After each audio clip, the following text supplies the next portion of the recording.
الرحيم إن الله وملائكته يصلون على النبي يا أيها الذين آمنوا صلوا عليه وسلموا تسليما أشهد أن لا إله إلا الله وحده لا شريك له وأشهد أن محمدا عبده ورسوله له الملك وله الحمد يحيي ويميت وهو على كل شيء قدير Bismillah kulu Allah fadilatu Sheikh al-Imam al-Busairi onagun Bismillahir Rahmanir Rahim kulu Allahu ahad Allahu samad lam yalid wa lam yulad wa lam yakul lahu kufuwan ahad Bismillah kulu Allah fadilatu Sheikh al-Haji Ismail Okutagidi Bismillahir Rahmanir Rahim kulu Allahu ahad Allahu samad lam yalid wa lam yulad wa lam yakul lahu kufuwan ahad Bismillah kulu Allah fadilatu Sheikh Muhammad Bashir Ọlọ́run dáre, the founder of Ikhlasiya worldwide. Bismillahir Rahmanir Rahim. Kul Allahu ahad, Allahu samad, lam yalid wa lam yulad wa lam yakul lahu kufuwan ahad. Bismillah, kul Allah fún Sheikh Muhammad Baba Tapa Al-Tobewi. Bismillahir Rahmanir Rahim. Kul Allahu ahad, Allahu samad, lam yalid wa lam yulad wa lam yakul lahu kufuwan ahad. Bismillah, kul Allah fún Fadilatu Sheikh Dr. Professor Ismail Rajun láti Bombay ní India. Bismillahir Rahmanir Rahim. Kulu Allahu ahad, Allahu samad, lam yalid wa lam yulad wa lam yakul lahu kufuwan ahad. Bismillah kulu Allah fún gbogbo òkú mùmínì àtàwọn àfáwà tá rántí dárúkọ àtàwọn tá rántí dárúkọ. Bismillahir Rahmanir Rahim. Kulu Allahu ahad, Allahu samad, lam yalid wa lam yulad wa lam yakul lahu kufuwan ahad. Bismillah lílá fi ìfàyàbalẹ̀ Ọlọ́run kó máa bá gbogbo ẹ̀yin olólùfẹ́ Ọlọ́run lórí social media àti ìjọba Global Dahiratu Dhikrlahi káàkiri gbogbo bí táwà. Bismillahir Rahmanir Rahim. Lílá fi Qurayshin lílá fi imri láta sitai wà sẹ́fì falẹ̀ abdu rọba azal bait alẹ́zí àti àmọ́ min ju'in wa amanahum min auf. Ọlọ́run kí àwọn ẹni Ọlọ́run gbogbo àwọn àfá ẹ̀sìn àwọn àfá Ọlọ́run tí wọ́n ń bẹ lórílẹ̀ ayé Ọlọ́run bá kí wọn ní suratu Yunus tó ní alá a'udhu billahi minash shaitani rajim Bismillahir Rahmanir Rahim. Alá inna awliya Allahi la awfun alayhim wa la hum yahzanuna الذين آمنوا وكانوا يتقون لهم البشرى في الحياة الدنيا وفي الآخرة لا تبديل لكلمة الله ذلك هو الفوز العظيم. Ọlọ́run bá kí wọn àwọn náà ló kí bí kan tó ní الذين يذكرون الله قياما وقعودا وعلى جنوبهم ويتفكرون في خلق السماوات والأرض ربنا آمنا ألغت هذا باطلا subhanaka fakina azabannar. Akí Ọlọ́run ọba aládá salatu tá ṣe kọ́lọ́run mú lọ bá Ànábì ní gbòòrò Madina asanahu tá ṣe kọ́lọ́run gbà lọ́wọ́ wa kó papọ̀ mọ́ta àwọn ẹni rí. Now a ní ká sọ̀rọ̀ nípa ètò àwẹ̀.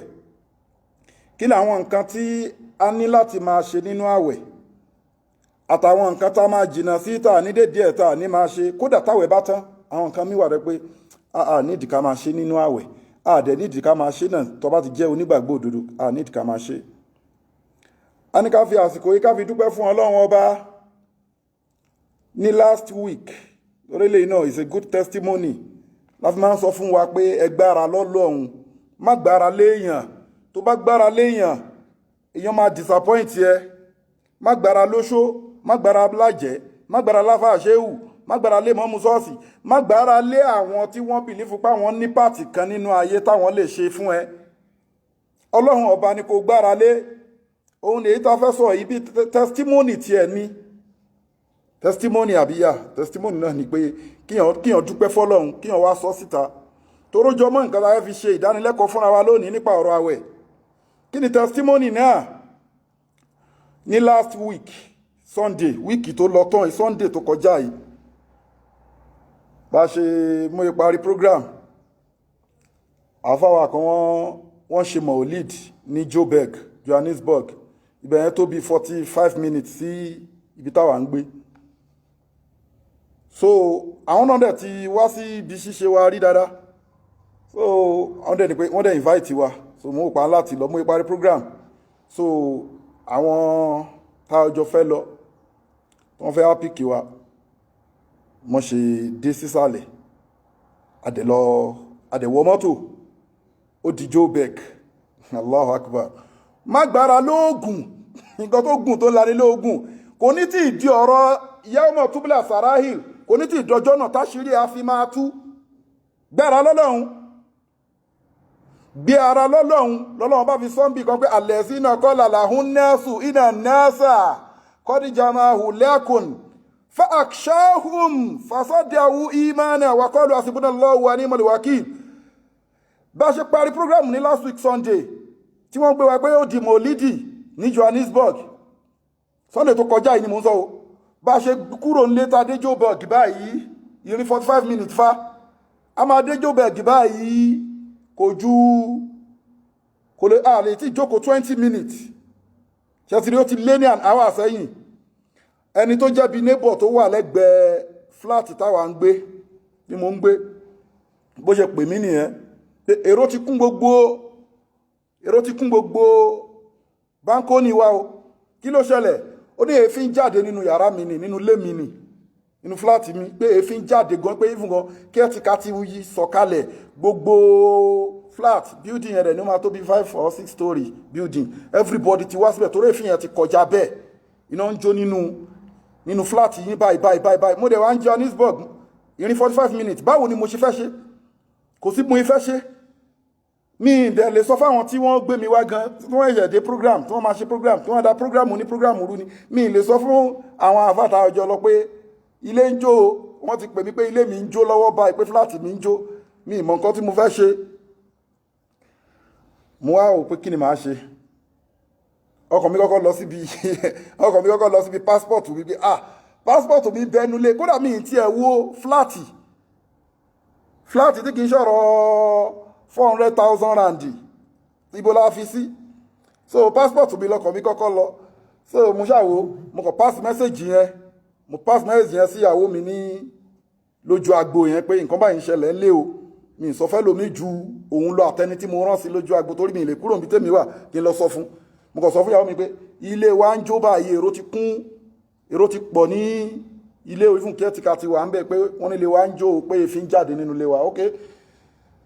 Mo wá pè ẹnìyẹn mo wá fẹ́ nìyẹn mẹ́sẹ̀jì pé mo wá pè nìyẹn padà pé ok ẹ mọ̀ nǹkan tó ṣẹlẹ̀ kí ẹ ti rí nǹkan ṣe sí ṣé èéfín ti ó lè fi sí jáde ń pé rẹ̀ pọ̀ mẹ́wẹ́ kíníkan ok mi lórí èèyàn ń bẹ̀ ibi tí mo ń sọ̀rọ̀ lọ nìyẹn o mi lórí èèyàn nínú ilé mi ní yàrá tí wọn kì í wọ̀ mi ní kọ́ńbọ̀dù tí wọn kì í ṣí mi ní nǹkan burúkú kò sí skeleton nínú kọ́ńbọ̀dù mi náà wáyé tí mi ṣe sọ fún wọn kí wọ́n jálẹ̀kùn ju pé kí wọ́n jó property oní property lọ tí mi sì lówó mo sọ fóbìnrin yẹn ni pé kí lẹ tí wọ́n ń dúró wò ẹ jálẹ̀kùn ẹ dẹ̀ mọ̀ ilẹ̀kùn wa ó máa ní irin ilẹ̀kùn àti wọ flat ó máa ní irin kó tó wá kan door bọ́n ṣe jálẹ̀kùn nìyẹn.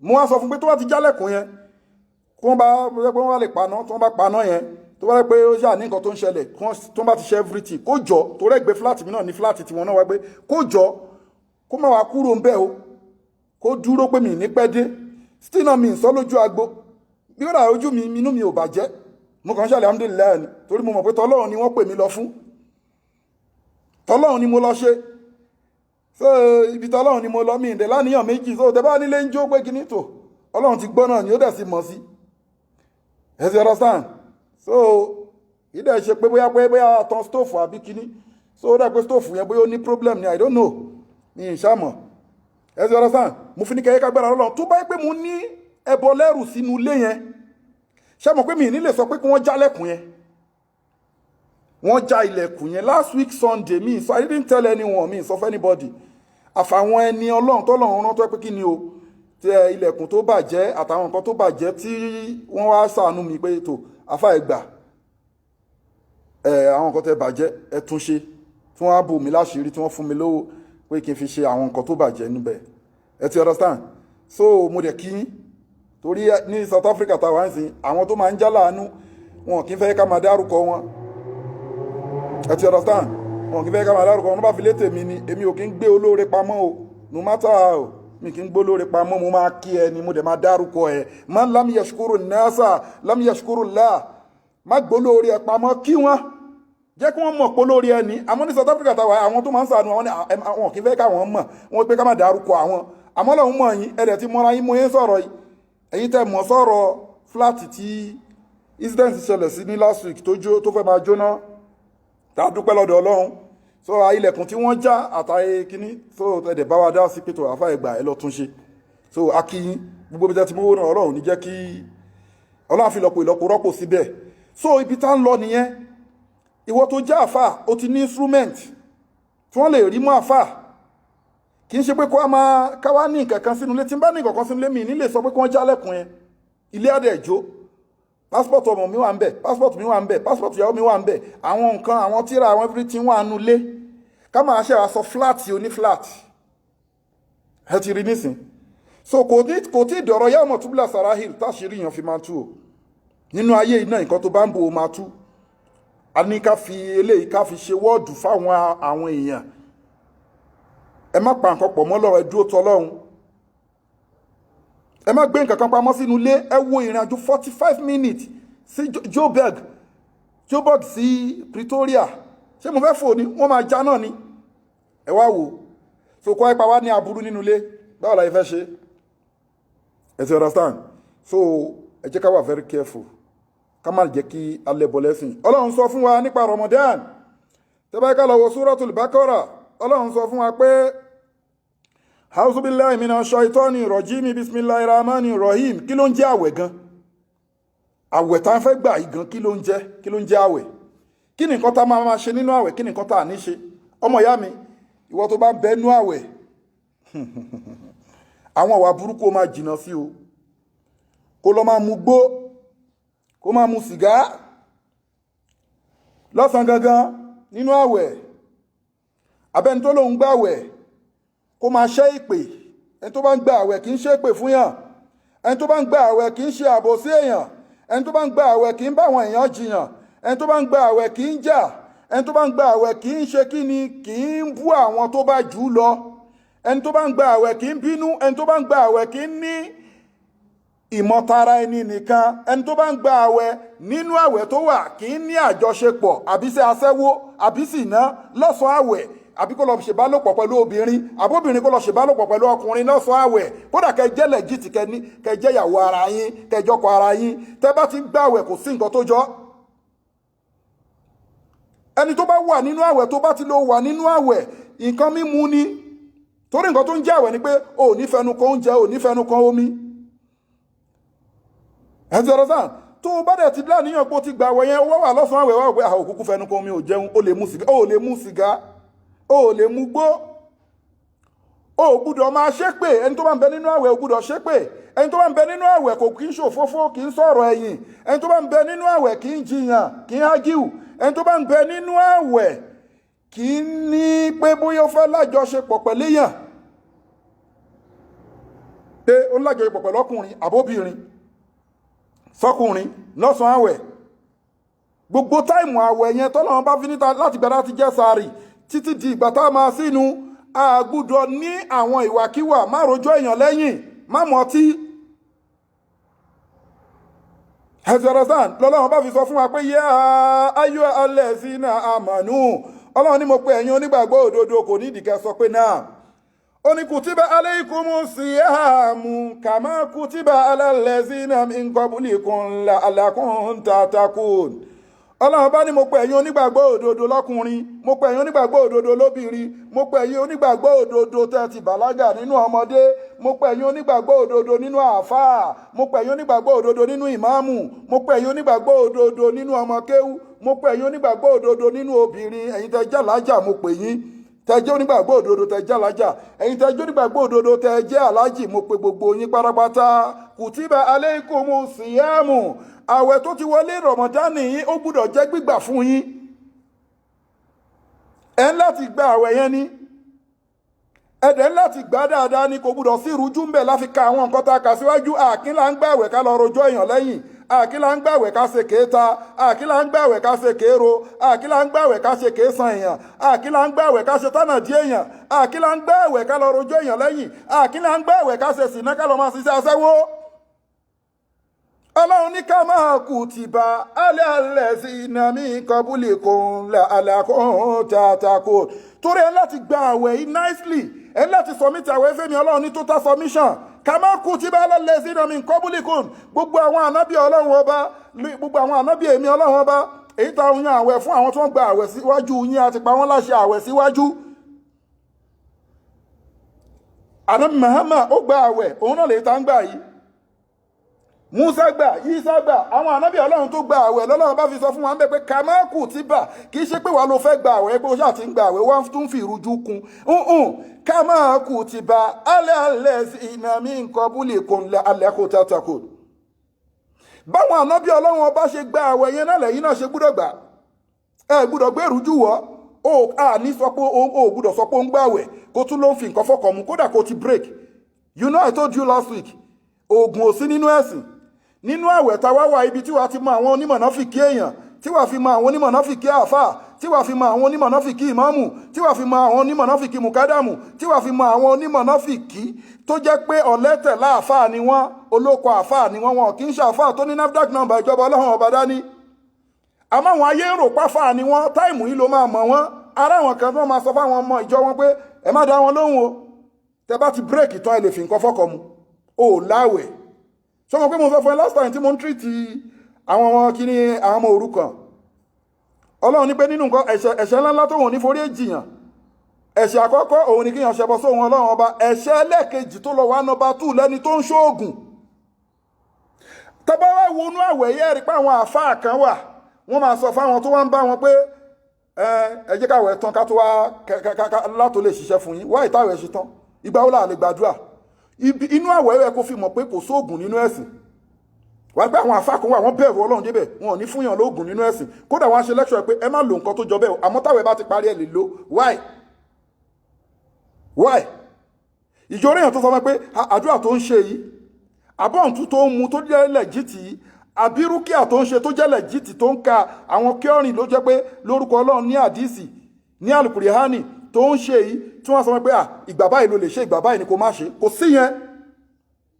Àmọ́ àjọ òògùn àwọn apá kan àfáà ní pé tó gbogbo ẹ̀yin jọmọ́ wa ẹ má lóògùn ní táìmù tá a wà yìí ẹ má fi nǹkan fọ́kọ mu ẹ má wọṣẹ inú pósí ẹ má wọṣẹ inú ajáde àpẹẹrẹ ẹ má ṣe ètùtù ẹ má gbé nǹkan lọ sórí ìta torí oṣù ọ̀wọ̀ láwa yìí àmọ́ tá a bá ti parí ẹ lè padà máa ṣe wèrè ni ẹ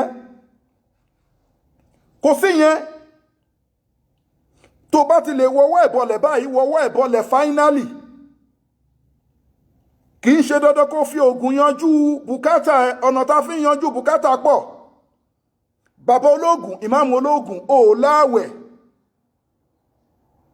láwẹ̀ tó bá ti break má fi nǹkan pé wọ́n fẹ́ fi nǹkan fẹ́ kọ mu ọṣẹ tí mo máa ń wẹ̀ jẹ́ kí tètè wẹ̀ kí sí wọ́n tó pèrún jẹ́ kí tètè wẹ̀ ọṣẹ yẹn torí mo ń lọ sọ́jà tí má ti break náà kì í fi nǹkan fẹ́ kọ mu jẹ́ kí sáré lo kíní ọlọ́tí iṣẹ́ tó ń dà sọ́tí tọ́lọ́ lè sọ fún wa pé innamal a'malu wal maysaru wal maysiru wal ansabu wal aslamun rijsun min amali shaitan fajtanibuhu la'allakum tuflihun kẹ́lẹ̀ bá jèrè Ọlọ́run bá ló sọ bẹ́ẹ̀. So à ń ṣoògùn à ń fi nǹkan fọ́kọ mu à ń sàṣejẹ à ń jẹ àṣejẹ nídàájí ẹlòmíì àkọ́kọ́ fi ẹlòmíì gan àṣejẹ ló fi ń jẹ sàárì kò possible ẹ láti ṣe ẹ̀sìn yẹn ní mímọ́ wa ma umiru illa liya'budullaha mukhlisina lahu ddina hunafa. Ẹ ká sọ mí ti àwẹ̀ ní mímọ́ fọ́lọ́run àwọn ọ̀rọ̀ ẹ̀dá yẹn nìyẹn.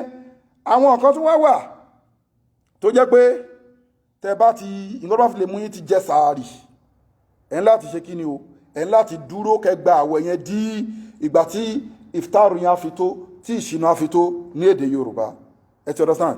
Àwọn wo ló tún lè gbà àwẹ̀ ọkùnrin lè gbà àwẹ̀ obìnrin lè gbà àwẹ̀ tó bá ti tí wọ́n jẹ́ adult tí wọ́n dẹ̀ lálàáfíà dáadáa wọ́n lè gbà àwẹ̀. Ẹ ti understand? Àmọ́ gbogbo àwọn tó bá travel tí wọ́n ṣe ìrìn àjò tí wọ́n jẹ́ rìnrìn àjò àbí tí wọ́n jẹ́ rìnrìn àjò wọ́n lè wọ́n ní tí wọ́n lẹ́tù wọn lágbára àti lè gbàwẹ̀ lórí ìrìn àjò yẹn wọ́n máa ṣe kíni wọ́n máa pẹ́ǹdì ẹ̀ wọ́n ní gbàwẹ̀ yẹn bẹ̀tí wọ́n máa san padà. Láyà yẹn fi sọ fún wa pé àyàmọ́ màdúdẹ àti faman kana minkum maridan aw ala safar ẹni tára ẹ̀ ò bá yá abẹ́ni tó yẹ kíni tó ń bẹ lórí ìrìn àjò fa iddatu min ayamin ukhar àwa táwẹ̀ bá tán á san àwẹ̀ yẹn padà. Ẹ ti understand? Ọlọ́run bá wá sọ fún wa pé kíni o wa ala allazina yutikunahu fidyatun ta'amu miskin faman tatawwa khayran fahuwa khayrun lahu wa an tazumun khayrun lakum in kuntum ta'lamun. Ẹ ti understand? Obìnrin lè gbààwẹ̀ àmọ́ àwọn obìnrin míì obìnrin tó bá ń fọmọ lọ́mú kò lè gba àwẹ̀, obìnrin tó bá ń bẹ nínú oyún kò lè gba àwẹ̀, obìnrin tó bá ń menstruate lọ́wọ́ kò lè gba, kódà kó jẹ́ pé o menstruate tẹ́lẹ̀ o, bó ṣe wá o ti jẹ sàárì, ẹ ti bẹ̀rẹ̀ àwẹ̀, ẹ ti wà lọ́sàn-án àwẹ̀, o kàn rí menstruation, o kàn rí nǹkan oṣù ìwọ obìnrin, o máa já àwẹ̀ ni o máa stop àwẹ̀. ẹni tó ń fọmọ lọ́mú, ẹni tára ẹ̀ ò yá, ẹni tó ń bẹ lórí ìrìn àjò, ẹni tó ń ṣe nǹkan oṣù, gbogbo orú àwọn wọ̀nyí wọ́n máa fa àwẹ̀ yẹn lẹ̀, àmọ́ wọ́n máa san fa iddatu min ayami hukar, wọ́n máa san àwẹ̀ yẹn padà. Ọlọ́run bá ní pé kí ni tó máa tún wò páwọn ò lè san àwẹ̀ yẹn padà. Wa alal lazina yutiqunahu fidyatun ta'amu miskin. Ẹ ti understand? Àbáwọn míì tí wọ́n jẹ́ àgbàlagbà tó jẹ́ ẹlòmíì, àgbàlagbà tó jẹ́ ó lálàáfíà ó lè gbàwẹ̀ kó gbà. Àmọ́ àgbàlagbà míì wà ó ń bẹ lórí àìlera diabetes, ó ń bẹ lórí àìsàn diabetes, ó ń bẹ lórí cancer. Ọlọ́run gbogbo àìsàn burúkú Ọlọ́run má fi kàn wá, má fi kàn ìran wa. Àwọn tó ń bẹ lórí àìsàn Ọlọ́run bá tú wọn lẹ̀ wọ́lá títóbi ìwọ Ọlọ́run ọba. Ẹ ti understand? Abẹ́lòmíì wà mentally tó pé ọpọlọ ẹ̀ ò settle, ó ní pírọ́blẹ́mù lóríṣiríṣi àìsàn. Irú ẹni bẹ́ẹ̀ kó jìnnà sí kíni o, ó lè fi àwẹ̀ lẹ̀ ná láwọn àgbàlagbà tó bá ní diabetes. Àwọn míì tí ò tún lè gbà àwẹ̀ òun làwọn tó yẹ pé kí ni nífẹ̀ẹ́nu gbogbo ẹnu dárúkọ wọn, àwọn tó yẹ pé wọ́n jẹ́ aláàbọ̀ ara, tó dẹ̀ pé àbọ̀ ara tí wọ́n jẹ́ yẹn ìnira máa bá wọn tí wọ́n bá ń gba àwẹ̀. Irú àwọn aláàbọ̀ ara bẹ́ẹ̀ wọ́n lè fà àwẹ̀ lẹ̀ kí wọ́n má gba àwẹ̀. Àmọ́rò àwọn aláàbọ̀ ara yẹn tọ́lọ́run bá bless irú wọn, káwọn náà gbìyànjú kí wọ́n compensate àwọn tó ń gba àwẹ̀, bóyá pẹ̀lú oúnjẹ kí wọ́n máa gbóúnjẹ lọ mọ́sálásí, bóyá pẹ̀lú kí wọ́n máa fídì àwọn èèyàn ní àìpadà ṣe àlàyé yẹn lẹ́kùnrẹ́rẹ́ fún wa. Ibi tọ́lọ́run bá ti wá ń sọ̀rọ̀ fídíà, ẹ ti understand? Òun làwọn tó jẹ́ pé kí ni o, irú àgbàlagbà tá a sọ fún yín sìn báyìí pé kò lè gba àwẹ̀, àbẹ́ni tí àgbàlagbà tó yẹ pé ó láìsàn, ẹ ti understand? Àbóbìnrin tó ń fọmọ lọ́mú, àbí obìnrin tó ń bẹnu oyún, àbóbìnrin tó ń menstruate, ẹ ti understand? Gbogbo orú àwọn èèyàn bẹ́ẹ̀ yẹn fidyatu ta'amu miskin, kí wọ́n gbìyànjú kí wọ́n fìdí àwọn aláìní, ẹ ti understand? Wọ́n dẹ̀ kọ́ wa lẹ́kọ̀ọ́ yẹn náà. So orí kan ní ti Nàìjíríà wá ń sìn, tó bá yẹ pé o fẹ́ fìdí orí kan fọ́jọ́ kan, ó máa jẹ́ 2,268 naira orí kan lọ́jọ́ kan nìyẹn. Gbogbo àwọn takàsílẹ̀ yẹn, àyàn tó jẹ́ pé aláàbọ̀ ara tọ́lọ́run bá dá pé ká má fi gbogbo ẹnu pè wọ́n. Àwọn tó kún wọn ń bẹ nínú oyún tí kò gbúdọ̀ gba àwẹ̀, ẹni tó ń menstruate lọ́wọ́ kò lè gba àwẹ̀, ẹni tó ń breastfeeding tó ń fọmọ lọ́mú kò lè gba àwẹ̀, àwọn tó ní àìsàn wọn lè gba àwẹ̀. Tó yẹ pé tó ń bá lágbára tá gbogbo nǹkan wọn bá fi wọ́n lẹ̀, wọ́n lè gbà lọ́jọ́ mi o. Àmọ́ tó bá rí pé àwọn ò lè gbà lórí àìlera wọn, tí wọ́n bá lè gbà àwẹ̀ padà, tó wọ́n pa àwọn ò ní lè san àwẹ̀ padà, kí wọ́n fìdí èèyàn fidyatu ta'amu miskin, kí wọ́n fáwọn aláìní ní oúnjẹ. Ìṣirò orí kan dẹ̀ ni wọ́n jẹ́ kó yá pé orí kan is 2,268 naira. Ẹ ti understand? Ó ti yẹ yí bẹ́ẹ̀ ń sìn. So tó bá pọ́ fẹ́ bọ́ èèyàn fún 2,268 naira yẹn, tó pọ́ fẹ́ bọ́ èèyàn fún odidi oṣù kan gbáko ni, ó máa jẹ́ 68,020 naira. Tó bá pọ́ fẹ́ bọ́ èèyàn tó rá ìpadà débẹ̀ yẹn, tó pọ́ fẹ́ bọ́ èèyàn fóṣù méjì ní 30 days lọ́nà méjì 60 days, ó máa jẹ́ 136,030 naira. Akọ̀ní ká sáré ṣèṣirò yẹn fún wa ni. So gbogbo irú àwọn bẹ́ẹ̀ yẹn wọn ò lè gba àwẹ̀, tí wọ́n rí pé àwọn ò lálàáfíà àti gba àwẹ̀, wọn ò lè gbà. Àwọn tó bá ní tí wọ́n wà lórí injection, àwọn kan wà wọ́n dìde dáràn kàfàrà ni, ẹ ti understand? Bóyá throughout of the month yẹn bá ṣe ń gbàwẹ̀ sí kò gbàwẹ̀, ṣé mo pa ka àwọn Ọlọ́run bá ka àwọn bóyá arìnrìn àjò, ẹni tó ń fọmọ lọ́mú, ẹni tí nǹkan kan ṣe, bẹ̀tẹ̀ àwọn kan wà nǹkan kan ò ṣe, kò kàn ní interest láti gba àwẹ̀ ni, nǹkan kan ò ṣe ó ti ń gbàwẹ̀ lọ́wọ́ dédé break ni. Àwọn kan wà bẹ́ẹ̀, nǹkan kan ò ṣe wọ́n kàn dédé break àwẹ̀ ni, nǹkan kan ò ṣe wọ́n kàn dédé sọ pé àwọn ò gbà ń tà wọn ní ẹ̀rí tó jẹ́ ní ìfọ́lọ́n pé ara àwọn ò yá ni, wọn lẹ́rìí kọ̀ọ̀kan, wọ́n dẹ̀ dúró sórí ẹ̀ pé àwọn ò gba àwẹ̀ sẹ́ẹ̀. Gbogbo orú àwọn ẹ̀dá tí ò bá gba àwẹ̀ bẹ́ẹ̀, ìgbà tó bá fẹ́ ṣe tútú báyìí, á fi àwẹ̀ yẹn ṣe pé 30 days àbí 29 àwẹ̀, òun á wá gba 60 days ni wọ́n ní kó gbà. Ẹni tó finú fẹ́ dọ̀ tí ó gba àwẹ̀ tí ò dẹ̀ sí ẹ̀rí kankan fún, 60 days ló máa fi gba àwẹ̀ padà tó bá fẹ́ san, tó bá wojú rí Ọlọ́run. Tàbí kó bọ́ èèyàn 60 la fi káǹtì ẹ̀ fún alẹ́ kan, àbí kó bọ́ èèyàn 60 so bí yẹn ṣe jẹ́ nìyẹn ìyẹn gbọ́dọ̀ ẹ báyìí ká fi àwẹ̀ wa ká má fi àwẹ̀ wa ráre lọ́nà máa fi sọ fún wa pé wà má walallazina yutiqunahu fidyatun ta'amu miskin ẹ tọ́jú àwọn aláìní fún wọn faman tatawwa khairan fahuwa khairun lahu wa an tazubun khairun lakum in kuntum ta'lamun àmọ́ kẹ́ gbìyànjú kẹ́ sapá kẹ́ gba àwẹ̀ yìí òun ló lóore jù fún yín jù ẹ dákun ẹ̀yin ọmọ ìyá mi ibi tá a dé yìí ẹ jẹ́ ká gbìyànjú ká gba àwẹ̀ yẹn fọ́lọ́run fáànà bíi tá a bá lágbára ẹ jẹ́ ká gbìyànjú ká gba àwẹ̀ náà ẹ ti understand so irú ẹni tí kò mọ̀ọ́mọ̀ nísìn bóyá wọ́n kàn rí páwọn ọ̀rẹ́ òun jẹun ó kàn ṣe mistake àbí ó ń ṣe nǹkan ó kàn ṣe mistake jẹun ó dẹ̀ wà nú àwẹ̀ irú ẹni bẹ́ẹ̀ lẹ́sẹ̀kẹsẹ̀ tó bá ti mọ̀ kó ṣe kí ni kó stop kó continue àwẹ̀ kó fọ ẹnu pẹ̀lú nǹkan tó jẹ́ tó ti gbé mi sàárà nìyẹn kó continue àwẹ̀ ẹ ti understand àmọ́ àwọn kan wà rẹ pé tó bá ń gbà ẹ̀ bẹ́ẹ̀ wọ́n lè lára ni wọ́n lọ́sàn-án àwẹ̀ táwa lọ mú ọwọ́ àkísẹ́nu pé kóun bì fúnra ra wọn o lè dédé bì fúnra ẹ nínú àwẹ̀ o àwẹ̀ máa já o àwẹ̀ já nìyẹn o ṣùgbọ́n tí èébì bá wá náṣọ́ra fúnra ẹ̀ kò sí láì fi ń bẹ̀ kàn bu omi kó fi fọ́ ẹnu ẹ má dẹ̀ gbé omi mì kó continue àwẹ̀ lórí kíni lórí ìbálòpọ̀ ńkọ́ ẹ bá wà lẹ́jìtì síra yín kẹ close jù bẹ́ẹ̀ lọ pẹ́pẹ́ tọkọtìyàwó nìyín ẹ ti understand ẹ̀sán orí ọ̀ṣẹ́ nìka àìpadà débẹ̀ náà ní ọwọ́ sàlẹ̀ but lọ́sàn-án àwẹ̀ tẹ́tí láníyàn tẹ́tí ń gbá àwẹ̀ o kì í lájọṣepọ̀ ẹ ti understand lọ́sàn-án àwẹ̀ tó yẹn náà wà nínú ọ̀sán àwẹ̀ kó wà lọ máa lájọṣepọ̀ o láwẹ̀ àwẹ̀ ti já so gbogbo àwọn ọmọ kéékèèké wọn lẹ́tọ̀ọ́ náà láti gba àwẹ̀ bẹ́ẹ̀ nílẹ̀ Yorùbá wa àti láwọn ìlú míì so àwọn ọmọ mi máa ń fẹ́ gbìyànjú bí ọmọ ọdún mẹ́jọ ọdún méje ẹ jẹ́ kí n gbadago méjì ẹ jẹ́ kí n gbadalẹ́wò wọ́n ń gbà á láti lè fi kọ́ra wọn torí táwọn bá máa fi dé táìmù yẹn kò sí láì fi ń bẹ̀ wọ́n lè gbà á bẹ́ẹ̀ láti máa fi kọ́ra wọn dẹ́yìn wọ́n sọ̀rọ̀ nípa pé tá a bá fẹ́ fọ ẹnu a lè fọ ẹnu nǹkan tó bá fi fọ ẹnu ni pé make sure pé o fọ ẹnu ẹ kó o dẹ̀ ṣe kí ni kó fomi ṣan ẹnu má gbé omi mì o lè fọ ẹnu lọ́sàn-án àwẹ̀ o lè fọ ẹnu má gbé omi yẹn mì dé kó dẹ̀ ṣe nọ́mà ẹlẹ́kejì wọ́n sọ̀rọ̀ pé ṣá lè wẹ̀ láwẹ̀ nínú àwẹ̀ pé ṣá lè wẹ̀ lọ́sàn àwẹ̀ ṣé ẹni tó wà lẹ́yìn nọ́ọ̀tì ṣá lè sọ pé kó wẹ̀ lọ́sàn àwẹ̀ ṣé mọ̀ pé innamal a'mal binniyat gbogbo iṣẹ́ pátá àníyàn wa ni wọ́n máa fi jọ́ọ̀jì ẹ̀ number one nínú àwẹ̀ wọ́n jẹ́ pé anabi muhammadu sallallahu ta'ala alayhi wa sallam ó máa ń jí wẹ̀ ni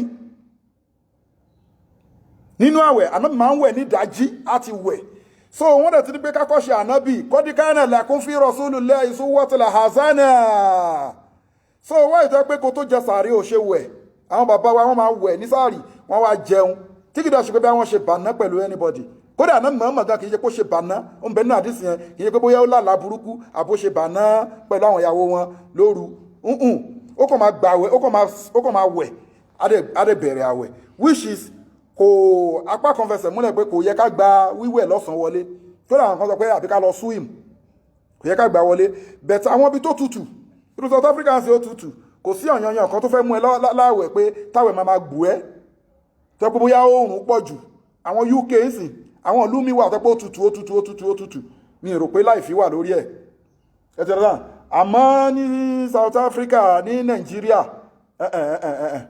Nàìjíríà ìyẹ́ ara nọ́ọ̀tì lẹ́fẹ́ sọ pé kó gba àwẹ̀ kó lọ wẹ̀ lọ́sàn so ó depend lórí àníyàn kọ́lọ̀ ń ṣàánú wa wọ́n sọ̀rọ̀ nípa injection náà a lè gba injection nínú àwẹ̀ kò sí wàhálà kò sí láìfi fún injection a lè gba injection ní inú àwẹ̀ so but ó lóore fún rẹ níbẹ̀ pé kó continue àwẹ̀ tó bá break kó lọ gba injection bẹ́ẹ̀ tí ó bá sáyè tó bá wà nínú àwẹ̀ ó lè gba injection kò sí láìfi ń bẹ̀ ẹ ṣe understand bóyá èèyàn ṣe mistake ó fẹ́ atẹ́gùn fẹ́ nǹkan sí lẹ́nu àbí òórùn oúnjẹ ó ti wá fẹ́ pọ̀ jù tó flavour ẹ ti understand so tó ń wọnú ẹ̀mí ẹ̀ kò sí wàhálà ẹ ti understand kódà ẹni tó bá fẹ́ dáná iftar ìṣínú fúnra ẹ̀ àwọn ìyá wa àti àwọn ọkùnrin míì tó yẹ pé wọ́n fẹ́ jẹ halal tí wọ́n ti lo igi àbí tí ò sí ìyàwó lọ́dọ̀ wọn tó yẹ pé wọ́n fẹ́ dáná fúnra wọn ó lè test oúnjẹ wò bóyá iyọ̀ dùn bóyá tá dùn you can taste it so you understand ẹ mọ̀ báwọn ìyá wa ṣe máa ṣe lẹ́yìn Yorùbá tá taste ẹ ti understand ẹ lè taste ẹ ti understand nísìn so a lè taste oúnjẹ táyé fi break. So ẹlẹ́kejì dẹ̀ ní gbogbo àwa tí a bá lórí ọ̀fẹ́ gẹ́gẹ́ bọ́lọ̀ ń ṣe sọ́ńbì kan pé òyìnlẹ̀ lákùn laylata síyámi báwo láyà ń jẹ́ síyámi rafasu wan nizahakun hunna libasun tọ́lọ́wọ́n bá ń sọ nínú fásì yẹn ó dẹ̀ pé Bákọ́rà yìí náà ló wà tọ́lọ́wọ́n bá ń sọ bẹ́ẹ̀ pé ẹ̀yin tẹ́ pẹ́ bá lẹ̀ jí ti tẹ́ ṣe nìkan pẹ̀lú ìyàwó yín ṣe everything ẹ lè súnmọ́ ìyàwó yín tẹ́ bá bírèkì tán tó bá dalẹ̀ tẹ́ bá bírèkì tán ẹ lè súnmọ́ ìyàwó yín yá so ọlọ́run bá ló sọ bẹ́ẹ̀ but tó bá pẹ́ fi ṣèbádà síwájú ọlọ́run pé at 11 months akúkú ń súnmọ́ra wa jẹ́ ká ṣe ọ̀sẹ̀ yìí ìyàwó mi ọkọ mi jẹ́ ká ṣe ọ̀sẹ̀ yìí ká tún fi kúnṣẹ́ má jẹ́ ká súnmọ́ra wa kò sí láì fi ń bẹ̀ bẹ́ẹ̀ sì súnmọ́ra yín tẹ́ bá ti bírèkì tán kò sí láì fi ń bẹ̀ torí alukurani sọ ọ̀rọ̀ alukurani ọ̀rọ̀ Ọlọ́run dẹ̀ ni so ẹ̀yin tẹ́ pẹ́ wà legit ni o kì í ṣe boyfriend or girlfriend o kẹ́lẹ́ ti ṣínú tán ẹ lọ ń ṣe kíní bàná o láwẹ̀ o ìwọ tó o so yìgì iná ló ń jẹ o jẹ sàárì o tí wọ́n ń dáná fún ẹ tó pé girlfriend ló ń dáná fún ẹ àbò pé ní fiancé tẹ́ ẹ bá ti so yìgì ṣó mọ̀ pé yìgì síso pàtì kan ni nínú ẹ̀sìn Islam ẹni tó so yìgì ló lẹ́tọ̀ọ́ tí wọ́n dáná fún o ìyàwó tó so yìgì pẹ̀lú ẹ̀ ló lẹ́tọ̀ọ́ láti dáná fún ẹ ìyàwó tó so yìgì pẹ̀lú ẹ̀ ló lẹ́tọ̀ọ́ láti súnmọ́ tẹ́ bá bírèkì tán kì í ṣe pé bóyá kí á lọ máa píkì àwọn èèyàn àbáwọn girlfriend kan wèrè kan ẹ̀sìn Islam ẹ̀sìn tó mọ́ ni ẹ̀sìn tó dẹ̀ clear tó yanjú ni so gbogbo àwọn tàbá dáràn jánábà bóyá súnmọ́yàwó wa tó legit sí wa ẹ̀ ń láti tètè wẹ jánábà kẹwẹ̀ kẹ mọ́ tó ló ṣe fẹ́ ṣe náfìlà sàárì tẹ́ fẹ́ ṣe gan ìbádà kan níwájú Ọlọ́run gbọ́dọ̀ jẹ́ pẹ̀lú mímọ́ so bóyá ó jẹ́ sàárì tán ló tó báyàwó ẹ̀ ṣe sáà ní ni so kó tó di pé wọ́n pè rún pé káwá kí mọ́ gúrùpì pé àwẹ̀ ti sàárì ti expire o then bóyá ó wẹ̀ àbí before ni òun láti clean up ṣá kó tó wọnú àwẹ̀ torọ́lọ́wọ́ bọba mímọ́ ni mo fi káyà yẹn fẹ́lẹ́ kan wà mọ́ húnmírù ìlàlẹ̀ àbùjúlẹ̀ mukhlisina lahu dina unafa ẹ̀sìn mi pẹ̀lú mímọ́ ẹ sọ̀mítì ẹ̀sìn ẹ sọ̀mítì àwẹ̀ yín pẹ̀lú mímọ́ fèmí Ọlọ́run gbogbo àwọn tó bá yẹ pé ojú wa ń dùn àbí tètè ń dùn tí wọ́n dẹ̀ wà nú àwẹ̀ tó dẹ̀ nídìí àti máa kọ́ nǹkan sójú ògùn sójú àbí sétí wọn ẹ lè kàn sí kò sí láì fi ń bẹ̀ ẹ lè kàn ògùn sójú yín ẹ lè kàn ògùn sétí yín so gbogbo àwọn tàdẹ̀ wà nínú àwẹ̀ iná ẹ jẹ́ ká gbìyànjú ẹ̀yin tẹ́ ẹ̀ bá tẹ́ jábára tẹ́ ẹ̀ lè gbàwẹ̀ bóyá ẹni tó ń fúnyàn lọ́mú tó ń fọmọ lọ́mú abẹ́ni tó wà nú oyún abẹ́ni tí ó sick gbogbo orú àwọn ẹ̀dá pé wọn abẹ́ni tó ń bẹ lórí ìrìn àjò ẹ lè jẹun ní public ẹ má jẹun public ẹ má mú ní public kódà bóyá mu sìgá ẹni tó mu sìgá ẹni tó ń ṣe kí ẹ má ṣe ní public torí pé yẹn ẹ̀gbà yẹn kẹsàn án máa ṣe ní public kò wá òkè then gbogbo ata jẹ́ mùsùlùmí pátápátá ẹ jẹ́ ká gbìyànjú ká máa wíṣì gbogbo àwọn ọmọ ìyá wa nínú ẹ̀sìn pé happy Ramadan happy Ramadan happy Ramadan ká máa kí wọn wishes ká máa sọ ní lárúbáwá pé Ramadan Kareem Ramadan Mubarak Ramadan Kareem Ramadan Mubarak ká máa kíra wa bẹ́ẹ̀ ládàá ni Ọlọ́run ọba náà ló sọ bẹ́ẹ̀ ẹ ti understand so ká máa wíṣì ara ká máa kíra wa so gbogbo àwọn àtàrẹ jóbìnrin àtọkùnrin náà ta máa ń dẹ̀ sáà gbúdọ̀ wọ̀wọ̀ kúwọ̀ nínú àwẹ̀ ẹ̀wù tó máa wọ̀ jẹ́ kó bu apá ẹ kódà ní tẹ́ ò tí ò bá sáàwẹ̀ ó ti ní bí Islamic dressing ó ti ní bó ṣe wà so nínú àwẹ̀ ó gbúdọ̀ wẹ̀wù tó máa ṣí apá lẹ̀ tó máa ṣí ẹsẹ̀ lẹ̀ tó máa ṣí gbáyà lẹ̀ á tún máa jẹ chewing gum is not allowed ó lè jẹ chewing gum nínú àwẹ̀ hezerozan ó dẹ̀ ń láti ṣọ́ ojú ẹ nínú àwẹ̀ òun láti ṣọ́ ẹnu ẹ nínú àwẹ̀ má fojú wòwò kú wò wọ́n sẹ́ndì pornography movie sí ẹ lórí fóònù ó dẹ̀ ń bẹ nínú àwẹ̀ ó wá wò ó bó ṣe ti rí pé pornography ní fíìmù àwọn aṣẹ́wó ni wọ́n sẹ́ndì sí ẹ lórí fóònù yìí wá dìlítì ẹ̀ dànù ní toró ohun tójú bá ti rí tó bá ti rí bẹ́ẹ̀ yẹn nǹkan tójú ẹ̀ bá rí ó máa sẹ́ndì ẹ̀ sọ́pọlọ ẹni tó bá lẹ̀ ti sẹ́ndì ẹ̀ sọ́pọlọ ọpọlọ ẹ̀ máa sẹ́ndì ẹ̀ sínú ọkàn ẹ ó dìròkúrò àwẹ̀ ń lọ́nu so tó bá sẹ́ndì àwọn fídíò kí fídíò fọ́tò kí fọ́tò sí ẹ ní ọ̀sán àwẹ̀ tó bá ti rí pé nǹkan tó sẹ́ndì nìyẹn delete ẹ̀ straight ṣùgbọ́n ẹlòmíì wèrè ni wọ́n máa sẹ́ndì ẹ̀ sí báyìí ó ti rí pé pornography ni o ó ti rí pé fíìmù àwọn aṣẹ́wó ni o ó ti rí pé fọ́tò aṣẹ́wó ni àwọn fọ́tò kí fọ́tò ni wọ́n sẹ́ndì sí òun lọ́sàn àwẹ̀ yìí o ó ti rí o ó tún máa ṣe báyìí asáré parí wáyé mẹ́mórì àwọn sọ wá ní jẹ́ kí n tún wò lẹ́ẹ̀kan sí àtúparí jẹ́ kí n tún wò lẹ́ẹ̀kan sí. Àwẹ̀ ń lọ nìyẹn. Tó bá ti send nǹkan kí nǹkan sí nínú àwẹ̀ delete ẹ̀ dànù. Má fẹnu ẹ sọ̀sọkúsọ lọ́sàn-án àwẹ̀ àti kà síwájú. Má ṣe pé má bàtẹni jẹ́ nínú àwẹ̀. Má ṣàbòsí àwọn èèyàn nínú àwẹ̀. Gba àwẹ̀ náà pẹ̀lú mímọ́. Ṣọ́ ojú ẹ ẹlòmíì kọjá lọ. Orí dressing tẹ́yẹ àwọn míì wọ àwọn ọmọkọ́mọ. Tó bá ti rí pé dressing kírẹ́sì lélẹ́yìí rọra gbójú ẹ kúrò ń bẹ̀ kí ṣe pé bó ṣe ti wò bẹ́ẹ̀ pé máa wọ ọmọ yìí ó ti ń lọ o àtúwò àwẹ̀ ń lọ́nu. Ọlọ́run bá kì í ṣọba yẹyẹ. Ẹ má ká ṣeré pẹ̀lú Ọlọ́run. Ẹ ká mọ̀ nǹkan tá ń ṣe. Ẹ ti understand. So gbogbo àwọn tábàdẹ̀ ń gbà àwẹ̀ iná ẹ ká gbìyànjú bó ṣe ò ká ní nǹkan tá bá ní ká máa gbé wá mọ́ṣáláṣí ká fún àwọn aláìní ní nǹkan. O lè nínú kódà nínú ilé ẹ o lè pa àwọn ọ̀rẹ́ ẹ pé kí wọ́n wá ṣínú pẹ̀lú ẹ. Ó dáa púpọ̀ ó ní ládàá púpọ̀ jù. Lórí sàárì jíjẹ tó bá wù ẹ́ tó bá wish kó jẹ sàárì ó ní ládàá. Tó o bá dẹ̀ jẹ sàárì tó rò pé o lè gbàwẹ̀ bẹ́ẹ̀ kò sí problem. Bẹ́ẹ̀ kò ní ládàá kò sí lẹ́ṣẹ̀ pé mi ń jẹ sàárì ó wù ẹ́ ni. Tó bá dẹ̀ jẹ sàárì ó ní ládàá. Ẹ ti understand. So nínú àwẹ̀ náà ká gbìyànjú ká tọ́jú àwọn èèyàn ká dẹ̀ máa pe àwọn gathering ká máa pa àwọn èèyàn wa ẹ wá bá mi ṣínú ká dẹ̀ máa kí àwọn èèyàn. Ẹ ti understand. Ká gbàwẹ̀ náà pẹ̀lú mímọ́. Má wá máa gbàwẹ̀ sọ́rọ́ ẹlòmíì nísìnyí ẹlòmíì obesity ni ó sanra. Ó ti ń sọ fáwọn èèyàn báyìí pé àwẹ̀ ti dé òun máa jò òun máa já ò láwẹ̀ o. Definitely o fẹ́ gba àwẹ̀ lórí pé kò lè slim.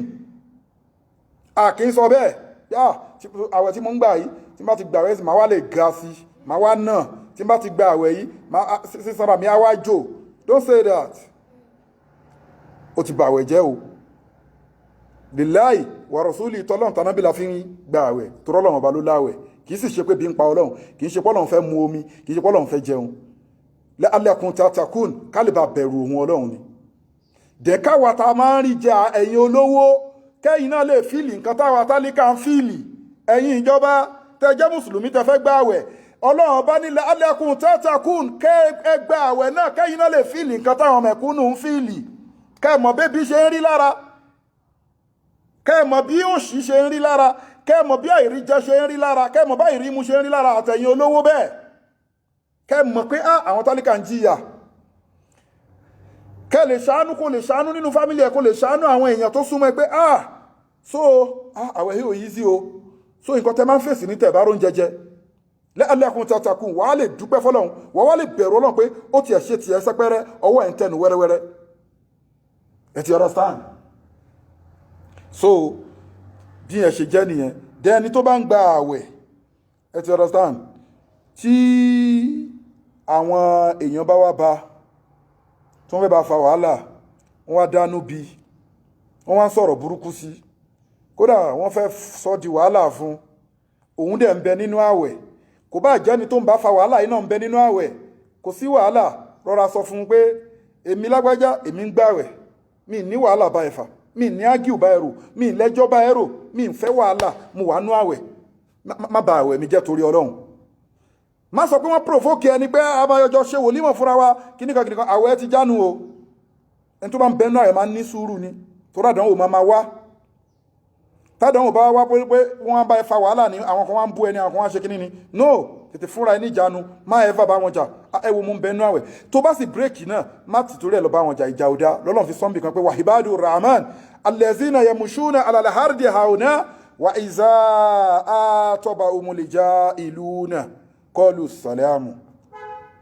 salama so táwọn yẹn bá tẹ̀ sọ̀rọ̀ burúkú sínú ayé kíní kan ń sọ fún wọn èmi wà nú àwẹ̀ àlàáfíà Ọlọ́run kó máa bá yín Ọlọ́run àforíjì yín ẹ ti understand so wọ́n wá máa ń béèrè lọ́wọ́ wa náà pé àwọn kírísítẹ́nì àbẹ́lẹ́sìn mi àbí whatever ṣó lè bá wa gba àwẹ̀ Ramadan kò sáburú ń bẹ kò sẹ́ni tí ó lè gba àwẹ̀ Ramadan bẹ́ẹ̀ tí ó máa rìn ní proper way ó máa ṣe normal thing nǹkan tó yẹ kó ṣe kó tó lè bá wa gba àwẹ̀ ó welcome kó wá bá wa gba àwẹ̀ kò sí wàhálà bẹ́ẹ̀ tí ó máa ṣe nǹkan tó yẹ kó ṣe ẹ ti understand so ẹ̀rẹ̀ ká gbìyànjú ká máa gba àwẹ̀ yẹn kó ká gbà délẹ̀ dáadáa ká máa ẹ̀kọ́ ní èrí nínú lọ́lọ́run bá fi sọ fún wa nísàlẹ̀ ó ní ṣáàrù Ramadan شهر رمضان الذي أنزل فيه القرآن هدى للناس وبينات من الهدى والفرقان فمن شهد منكم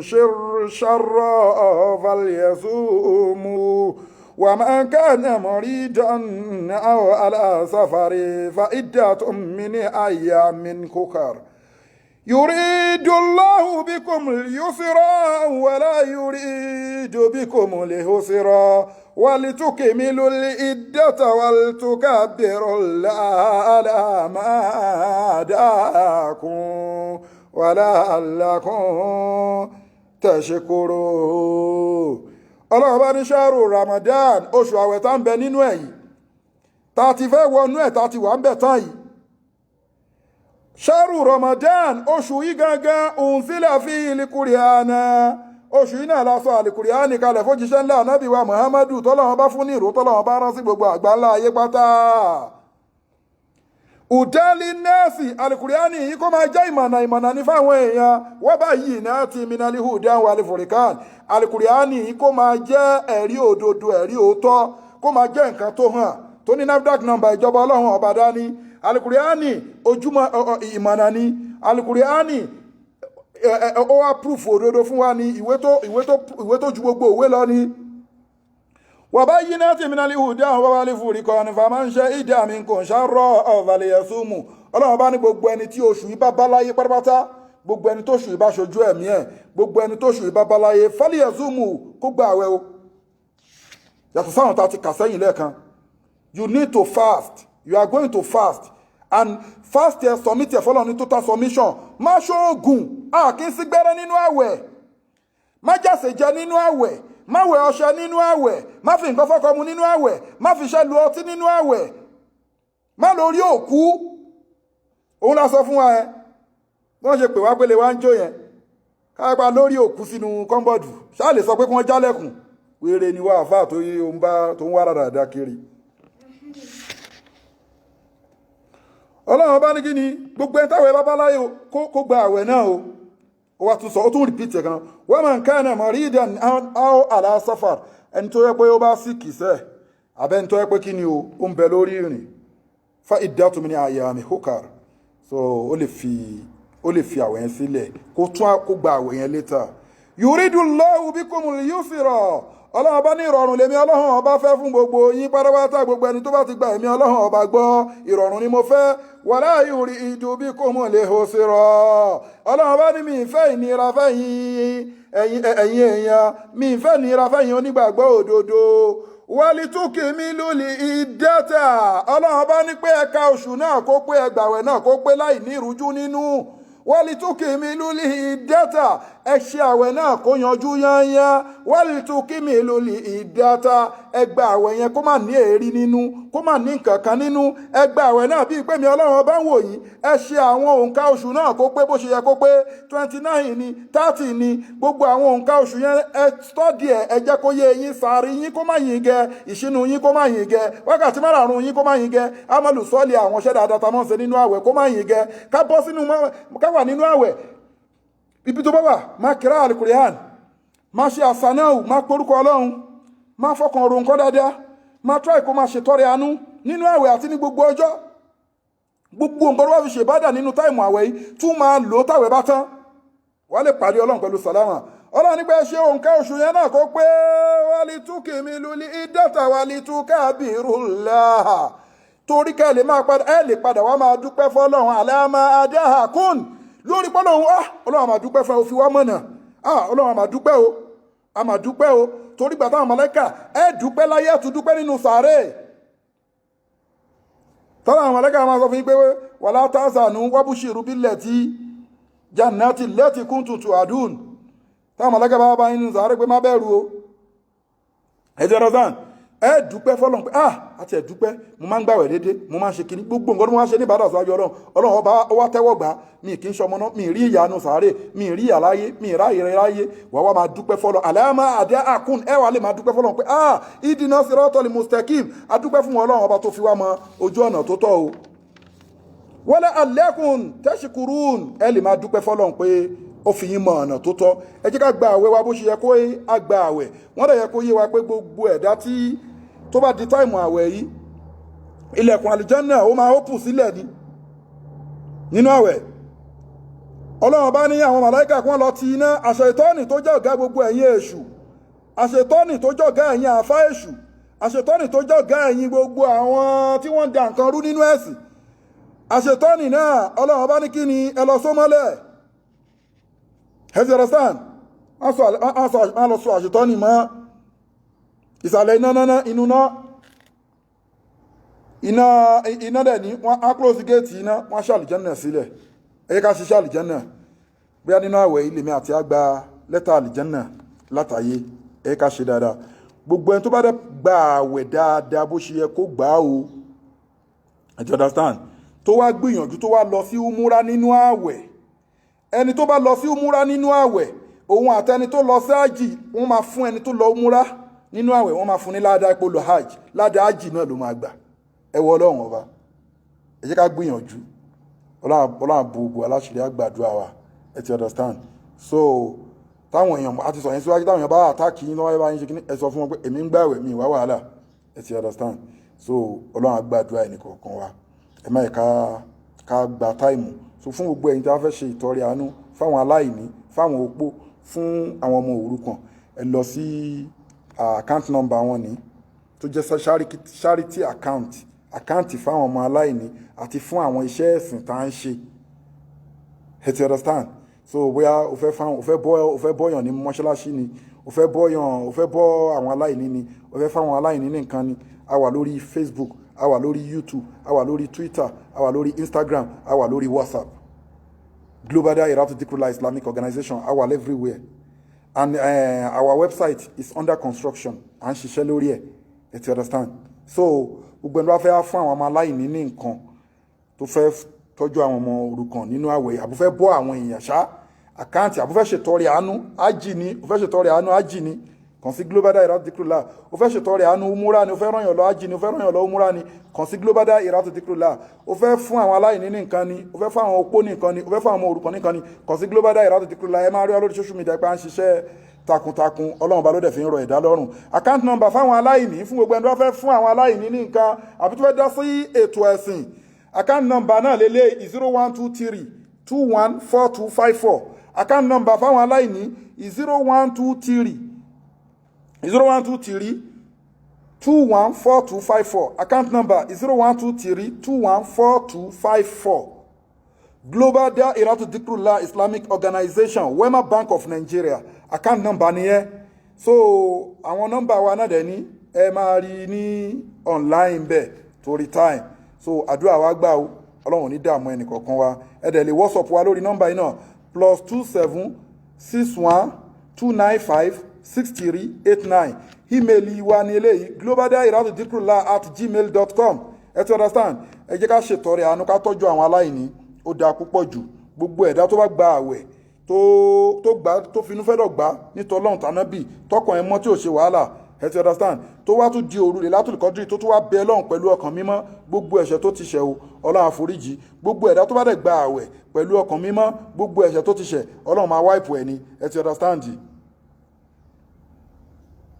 So Ọlọ́run á gbàdúrà wa, àní rí wàhálà o, àní rí dààmú.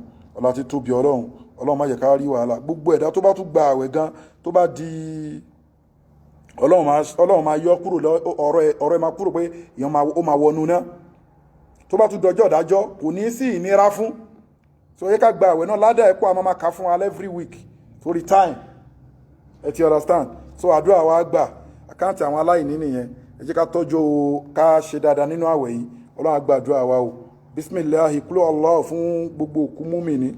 Bismillahirrahmanirrahim. Kul Allahu ahad, Allahu samad, lam yalid wa lam yulad wa lam yakul lahu kufuwan ahad. Bismillah, kul Allahu fún Fadilatu Sheikh al-Imam al-Busairi Ọ̀nàgún. Bismillahirrahmanirrahim. Kul Allahu ahad, Allahu samad, lam yalid wa lam yulad wa lam yakul lahu kufuwan ahad. Gbogbo ẹ̀yin tí a jẹ́ olólùfẹ́ Ọlọ́run tẹ́ ń wò wá, àdúrà yín á gbà o. ẹ̀rí bá ti ṣe ẹ̀rọ ọ̀nà gbígbà ẹni rí dààmú ẹni rí mùsíbà ọlá ti tóbi ọlọ́lá bismillahir rahmanir rahim alhamdulillahi rabbil alamin arrahmanir rahim maliki yawmiddin iyyaka na'budu wa iyyaka nasta'in ihdina siratal mustaqim siratal ladzina an'amta alaihim ghayril maghdubi alaihim waladdallin amin allahumma salli ala sayidina muhammad wa ala ali sayidina muhammad kama sallaita ala sayidina ibrahima wa ala ali sayidina ibrahima fil alamin innaka hamidum majid allahumma barik ala sayidina muhammad wa ala ali sayidina muhammad kama barakta ala sayidina ibrahima wa ala ali sayidina ibrahima fil alamin innaka hamidum majid ashhadu an la ilaha illallah ashhadu an la ilaha illallah ashhadu an la ilaha illallah wa adahu la sharika allah wa ashhadu anna muhammadan abduhu wa rasuluhu la mulku wa la hamdu yuhyi wa yumiitu wa ala kulli shay'in qadir subhana rabbika rabbil izzati amma yasifun wassalamu ala al mursalin walhamdulillahi rabbil alamin wassalamu ila al liqa'i